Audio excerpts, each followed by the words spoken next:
Assalamualaikum warahmatullahi wabarakatuh. Di sini saya akan membahas tentang materi Al-Islam dan Kemuhammadian, yang dimana ada materi pernikahan dan talak, kewarisan, wasiat, hibah, wakaf, dan Hita Perjuangan Muhammadiyah. Nah, pada materi pertama saya akan membahas tentang pernikahan dan talak, di mana pernikahan nikah dalam bahasa Arab berarti berkumpul atau bertemu. Dalam syariah Islam, nikah diartikan sebagai perjanjian suci antara seorang laki-laki dan perempuan untuk membentuk keluarga yang sah dan dilandasi hukum. Yang kedua ada dasar hukum nikah. Dasar hukum nikah terdapat dalam Al-Quran, Quran Surah Ar-Rum ayat 21, dan hadis Rasulullah SAW, yaitu hadis riwayat Bukhari dan Muslim. Yang ketiga ada rukun dan syarat nikah. Rukun nikah meliputi calon suami, calon istri, dua orang saksi, dan ijab kabul.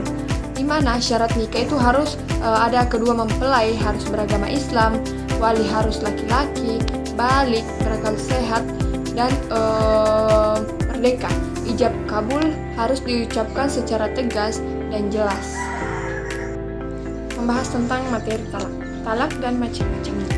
Talak adalah bentuk penceraian yang dibolehkan dalam syariat, namun sangat tidak dianjurkan. Ada beberapa macam talak, yaitu talak raj'i, talak yang masih memungkinkan untuk rujuk. Yang kedua talak bain, talak yang sudah tidak dapat dirujuk kembali. Yang ketiga talak khulu, talak yang terjadi atas permintaan istri dengan memberikan kompensasi kepada suami. Kedua ada warisan, di mana warisan dalam Islam adalah proses pembagian harta seseorang setelah meninggal dunia kepada ahli waris yang berhak. Warisan ini diatur secara ketat dan sesuai syariat Islam untuk memastikan distribusi yang adil dan sesuai dengan hukum Allah Subhanahu wa taala. Hukum warisan ditetapkan langsung oleh Allah Subhanahu wa taala dalam Al-Qur'an dan ditegaskan dalam hadis-hadis Rasulullah sallallahu alaihi wasallam, di mana ada pewaris dan ahli waris. Pewaris adalah seseorang yang meninggal dunia dan meninggalkan harta yang akan dibagikan kepada ahli warisnya. Kedua, ahli waris. Ahli waris adalah mereka yang berhak menerima warisan sesuai dengan hukum syariah. Wasiat. Wasiat dalam Islam adalah pesan atau perintah yang diberikan seseorang kepada orang lain untuk melaksanakan suatu perkara, khususnya berkaitan dengan harta benda yang akan dilakukan setelah pemberi wasiat meninggal dunia.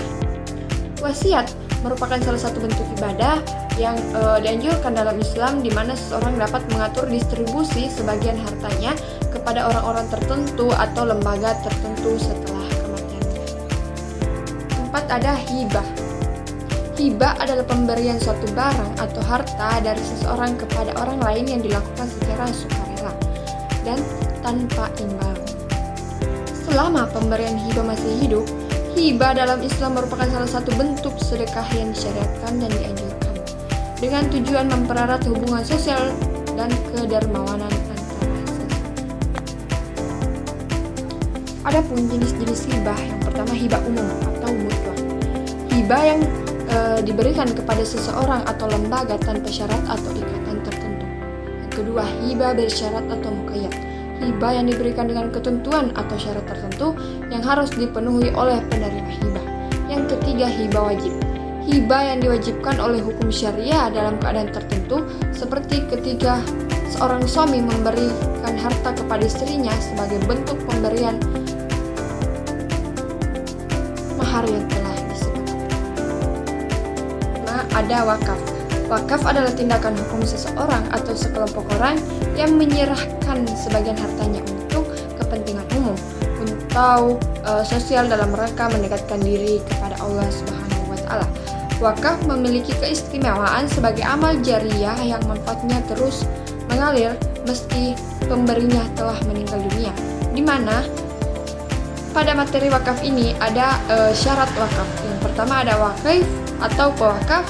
Yang kedua ada mauquf alal, penerima wakaf. Yang ketiga ada mauquf, harta yang diwakafkan. Dan yang keempat ada ijab kabul, dan yang kelima ada natsir atau pengelola wakaf. Ini tentang Hita Perjuangan Muhammadiyah. Latar belakang Hita Perjuangan Muhammadiyah, yang pertama ada sejarah singkat tentang Muhammadiyah. Muhammadiyah didirikan pada tahun 1912 di Yogyakarta oleh Kiai Haji Ahmad Dahlan. Organisasi ini lahir sebagai respon terhadap kondisi sosial, ekonomi, dan spiritual masyarakat Muslim pada masa itu. Muhammadiyah berfokus pada pembaruan pemikiran Islam dan penerapan ajaran Islam dalam kehidupan sehari-hari. Dan yang kedua, ada tentang konteks sosial dan politik. Pada awal ke-20, Indonesia berada dalam masa penjajahan Belanda. Masyarakat Muslim banyak yang terpinggirkan, baik secara sosial maupun pendidikan. Muhammadiyah hadir sebagai gerakan yang berusaha mengangkat derajat masyarakat dengan cara mencerdaskan umat, memberikan pelayanan sosial, dan memperjuangkan hak-hak masyarakat. Yang ketiga, ada pentingnya hikmah. Untuk menghadapi tantangan zaman dan perubahan sosial yang dinamis, Muhammadiyah perlu memiliki hikmah yang jelas. Hikmah ini mengarahkan langkah dan perjuangan agar tetap pada jalur yang sesuai dengan prinsip-prinsip Islam dan tujuan